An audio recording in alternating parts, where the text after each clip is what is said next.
Back to my channel ನೌಕರಿ ಗೆಳೆಯ ಎಲ್ಲ ನನ್ನ ಸ್ನೇಹಿತರಿಗೆ ಹಾಗೂ ಸಹೋದರಿಗೆ ನಮಸ್ಕಾರ. ಗೆಳೆಯರೆ, ಇವತ್ತು ಹೇಳ್ತಿರುವಂತಹ ಮಾಹಿತಿ ನಮ್ಮ future of the Karnataka and future of the country relevant ಆಗಿರುತ್ತೆ.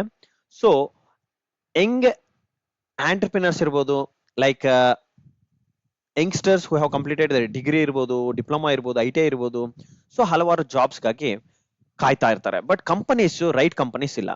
ಸೊ ಇದಕ್ಕಾಗಿ ನಮ್ಮ ಕರ್ನಾಟಕ ಗವರ್ನಮೆಂಟ್ ಸದ್ಯದಲ್ಲಿ ಒಂದು ಪಾರ್ಕ್ ನ ಎಸ್ಟಾಬ್ಲಿಷ್ ಮಾಡ್ತಾ ಇದ್ದಾರೆ. ಅದು ನಮ್ಮ ತುಮಕೂರು ರೀಜನ್ ಏರಿಯಾನಲ್ಲಿ ಎಸ್ಟಾಬ್ಲಿಷ್ ಮಾಡ್ತಾ ಇದ್ದಾರೆ ಗೈಸ್. ಈ ತುಮಕೂರು ರೀಜನ್ ಏರಿಯಾನಲ್ಲಿ ಏನ್ ಪಾರ್ಕಿನ ಹೆಸರಾಗಿರುತ್ತೆ, ಜಪನೀಸ್ ಇಂಡಸ್ಟ್ರಿಯಲ್ ಪಾರ್ಕ್ ಅಂತ ಕರೀತಾರೆ. ಲೈಕ್ ಸ್ಮಾರ್ಟ್ ಸಿಟಿ ಪಾರ್ಕ್ ಹೇಗಿರುತ್ತೆ, ನಮ್ಮ IT ಪಾರ್ಕ್ ಹೇಗಿರುತ್ತೆ, ಅದೇ ತರ ಜಪನೀಸ್ ಇಂಡಸ್ಟ್ರಿಯಲ್ ಪಾರ್ಕ್ ಅಂತ ಕರೀತಾರೆ. ಇದರಲ್ಲಿ ಮ್ಯಾನುಫ್ಯಾಕ್ಚರಿಂಗ್ ಹಾಗೂ ಸರ್ವಿಸ್ ಸೆಕ್ಟರ್ ತುಂಬಾನೇ ಡೆವಲಪ್ಮೆಂಟ್ಸ್ ಕಂಡು ಬರುತ್ತೆ. ಸೊ ಇದಕ್ಕಾಗಿ ಎಸ್ಟಾಬ್ಲಿಷ್ ಮಾಡ್ಲಿಕ್ಕೆ ಆ ಪಾರ್ಕ್ ಏನಿರುತ್ತೆ, ಈ ಪಾರ್ಕ್ ಅಲ್ಲಿ ಕಂಪನೀಸ್ ಬರಬೇಕಲ್ಲ, ಆ ಕಂಪನಿ ಸಲುವಾಗಿ ವರ್ಲ್ಡ್ ಎಕ್ಸ್ಪೋ ಪ್ರೋಗ್ರಾಮ್ ಅಂತ ಸದ್ಯದಲ್ಲೇ ನಡೀತಾ ಇದೆ. ವರ್ಲ್ಡ್ ಎಕ್ಸ್ಪೋ ಪ್ರೋಗ್ರಾಮ್ ಎಲ್ಲಿ ನಡೀತಾ ಇದೆ? ಒಸಾಕಾನಲ್ಲಿ ನಡೀತಾ ಇದೆ ಗೈಸ್. ಈ ಒಸಾಕಾನಲ್ಲಿ ನಡೀತಾ ಇದೆ. ಈ ಒಸಾಕಾನಲ್ಲಿ ನಮ್ಮ industry commerce, Karnataka government commerce and industry department ಏನಿದ್ದಾರೆ ಅವರು ವಿಸಿಟ್ ಮಾಡಿ ಹಲವಾರು ನಮ್ಮ ಜಪನೀಸ್ ಇಂಡಸ್ಟ್ರೀಸ್ ನ ಅಟ್ರಾಕ್ಟ್ ಮಾಡ್ತಾ ಇದ್ದಾರೆ.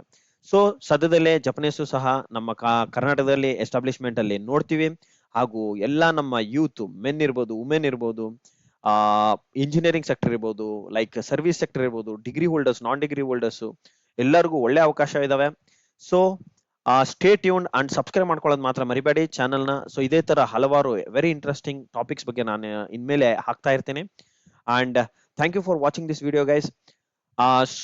ಅಂಡ್ ಮುಂದೆ ನಾ ಮಾಡುವಂತಹ ವಿಡಿಯೋಸ್ ಅಲ್ಲಿ ಹೇಗೆ ನಮ್ಮ ಸ್ಮಾಲ್ ಸ್ಕೇಲ್ ಸೆಕ್ಟರ್ ಇನ್ನ ಕರ್ನಾಟಕನಲ್ಲಿ ಇರುವಂತಹ ಎಷ್ಟೋ ಜನಕ್ಕೆ ಎಂಟರ್ಪ್ರಿನರ್ಸ್ ಆಗ್ಬೇಕಂತಿರುತ್ತೆ, ಸದ್ಯದಲ್ಲಿ ಹಣಕಾಸಿನ ಸಹಾಯ ಇರಲ್ಲ. ಅದು ಹೇಗೆ ಪಡಿಬೇಕು, ನಮ್ಮ ಕರ್ನಾಟಕ ಗವರ್ಮೆಂಟ್ ಇಂದ ಬೆನಿಫಿಟ್ಸ್ ಹೇಗೆ ಪಡಿಬೇಕು ಅದರ ಬಗ್ಗೆ ಹೇಳ್ಕೊಡ್ತೀನಿ. Thank you for watching. Wish all the best. Good day guys. Take care.